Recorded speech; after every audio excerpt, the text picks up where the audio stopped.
جس وقت احمد البنی الجیریا میں شمس المعارف لکھ رہے تھے،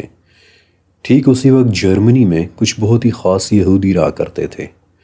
یہودیوں کے عالم لوگ کہ جو خود کو ہیشیڈم اشکناز کہا کرتے تھے، یعنی مقدس لوگ۔ انہوں نے ایک موومنٹ چلائی جس میں اوکلٹ نالج یعنی چھپے ہوئے علوم پر کام کیا جانا تھا، اور ان کا ماننا تھا کہ ہم مٹی کا ایک ایسا پتلا بنا سکتے ہیں کہ جسے زندہ کیا جا سکتا ہے۔ غور سے سنیے گا کیونکہ بڑی ہی دلچسپ بات ہے۔ اور اس پتلے کے لیے انہوں نے توریت کی عبرانی زبان سے ایک لفظ لیا، گولومی، اور توریت میں گولومی کا لفظ انسان کے بے جان جسم کے لیے استعمال ہوا ہے۔ اب ہیشیڈم آف آشکناز نے کہا کہ اگر ہم گولومی کے ماتھے یا اس کے منہ کے اندر ایک خاص لفظ ایمت لکھیں تو یہ زندہ ہو جائے گا، اور جب اسے مارنا ہو تو ایمت کا الف مٹا دیں تو پیچھے میت لکھا رہ جائے گا، کہ جو ایک عبرانی لفظ ہے، اور میت کا مطلب ہوتا ہے موت، یعنی اس پتلے کی موت۔ اب 300 سال تک وہ لوگ اپنے اس اوکلٹ نالج پر کام کرتے رہے۔ کوئی نہیں جانتا کہ انہوں نے کیا کیا علوم سٹڈی کیے، لیکن 300 سال بعد یعنی 1630 میں پولینڈ کے ایک یہودی ربائی نے لکھا کہ کچھ سال پہلے الیاہو نامی ایک ربی گزرا ہے کہ جو ناموں کا ماہر تھا، یعنی علم الحروف کا ماہر تھا، اور اس نے ایک ایسی مخلوق بنائی تھی کہ جو دیکھنے میں ایک انسانی پتلے جیسی تھی، اور اس کے گلے میں ایمت نام کا ایک تعویذ لٹکا ہوتا تھا، اور وہ مخلوق الیاہو کے لیے سخت جانی یعنی محنت والے کام کیا کرتی تھی۔ ایک طویل عرصے تک مٹی کا وہ پتلا الیاہو کے لیے کام کرتا رہا، اور بعد میں الیاہو نے کسی وجہ سے اس کے گلے میں لٹکا نام ہٹا دیا، اور جب اس نے وہ نام ہٹایا تو مٹی کا وہ پتلا، وہ گولم، خود بھی مٹی ہو گیا۔ اچھا، پولینڈ کے ربی نے الیاہو کے ایمت ریموو کرنے کی وجہ نہیں بتائی، لیکن میں نے اس معاملے کا راز جاننے کے لیے اسے مزید گہرائی سے سٹڈی کیا، اور دیکھا کہ سن 1674 میں ایک کرسچین سکولر کرسٹوف آرنلڈ نے وہ وجہ لکھی ہے، اور اس نے لکھا ہے کہ وہ گولم الیاہو کے لیے محنت والے کام کیا کرتا تھا، لیکن الیاہو نے دیکھا کہ وہ گولم پہلے کی نسبت زیادہ طاقتور اور زیادہ بڑا ہوتا چلا جا رہا ہے، جس پر گھبرا کر الیاہو نے ایمت کے تعویذ کو ہٹا دینا چاہا، اور جب وہ تعویذ ہٹا رہا تھا تب گولم نے غصے میں آ کر اسے زخمی بھی کیا، یہاں تک کہ الیاہو کے چہرے پر کھرچنے کے نشان تک ڈال دیے۔ Imagine that.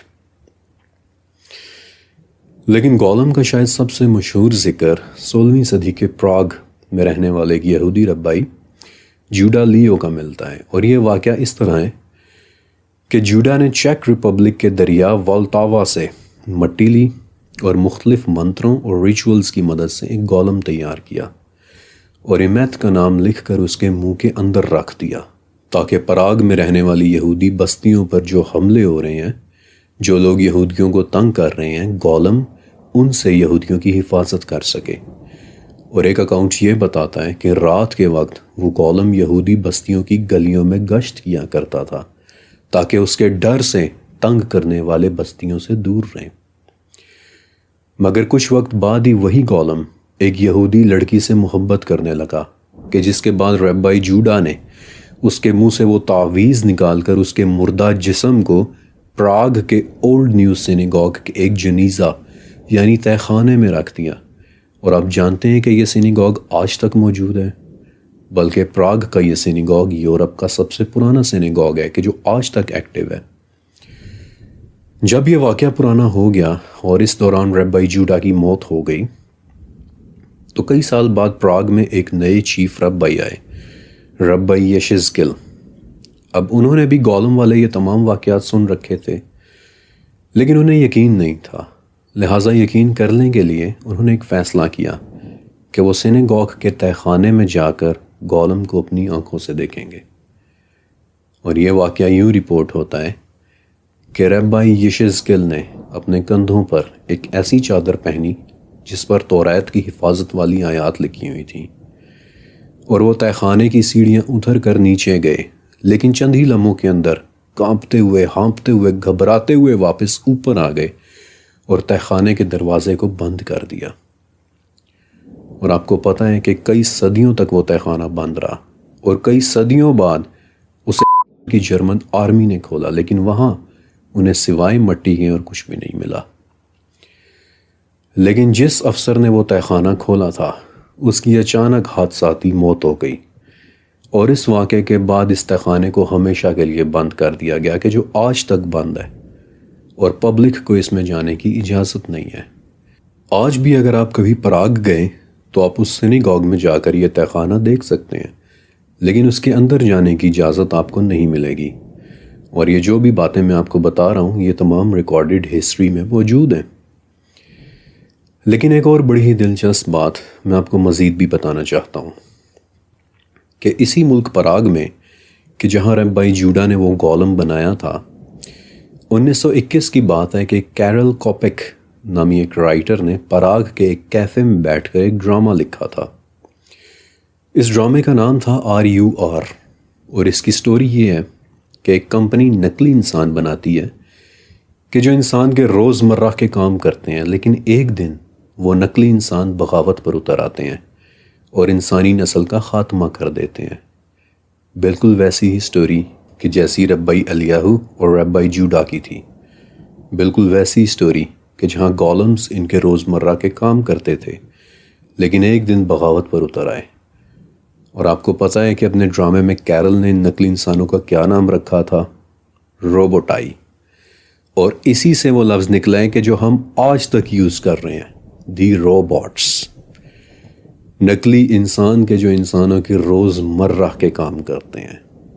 گولمز کی ان داستانوں میں کتنی سچائی ہے اور کتنی نہیں، کوئی نہیں کہہ سکتا،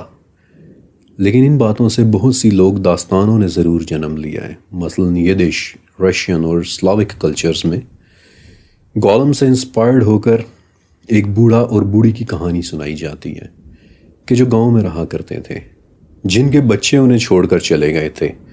اور وہ بوڑھا بوڑھی تنہائی کا شکار ہو جاتے ہیں۔ لیکن بوڑھی کو اداس دیکھ کر بوڑھا گیلی مٹی سے ایک بچہ بنا کر اس کے گلے میں ایک تعویذ ڈالتا ہے، جس سے وہ بچہ باتیں کرنے لگ جاتا ہے۔ شروع میں تو بوڑھا بوڑھی اس بچے سے بہت محبت کرتے ہیں، لیکن جیسے جیسے وہ بچہ بڑا ہوتا جاتا ہے اس کی بھوک بڑھتی چلی جاتی ہے۔ وہ بوڑھا بوڑھی کے گھر میں موجود تمام جانوروں کو کھا جاتا ہے، یہاں تک کہ ایک دن بوڑھا اور بوڑھی کو خود بھی کھا جاتا ہے۔ اب یقیناً یہ ایک لوک داستان ہے کہ جسے بچوں کو ڈرانے کے لیے سنایا جاتا ہوگا، لیکن اگر واقعی کسی بوڑھا بوڑھی نے تنہائی کا شکار ہو کر کوئی اصلی گولم بنایا بھی ہو تو کیا کہا جا سکتا ہے؟ بہرحال ان یہودی ریبائز کے بنائے ہوئے گولمز کی رپورٹس کو میں نے بہت توجہ کے ساتھ اسٹڈی کیا تاکہ اس معمے کا راز حل کر سکوں، اور مجھے احساس ہوا کہ گولمز کے متعلق تمام اکاؤنٹس میں ایک بات بہت کامن ہے کہ گولم ایک ان انٹیلیجنٹ قسم کی کوئی چیز ہے۔ وہ ہر کام کو لٹرلی لیتا ہے، جس سے میں ایک نتیجے پر پہنچا کہ احمد البنی اور ان کے زمانے کے جرمن یہودی، یہ لوگ جنات کی کسی بہت بیسک سی قسم کو علم الاعداد کے ذریعے مٹی کے ان پتلوں میں قید کر لینے کا فن جان گئے تھے، جنہیں وہ گولمز کہتے تھے، اور ان گولمز سے وہ اپنے روزمرہ کے کام لیا کرتے تھے۔ اور جب مٹی کے ان پتلوں میں قید وہ جنات کنٹرول سے باہر ہونا شروع ہو جاتے تو یہ لوگ پتلوں کے منہ میں رکھے یا اس کے گلے میں لٹکے تعویذ کو ہٹا کر اس جن کو آزاد کرنے کی کوشش کرتے، اور یہی سب چیزیں شمس المعارف سکھانے کا وعدہ کرتی ہے۔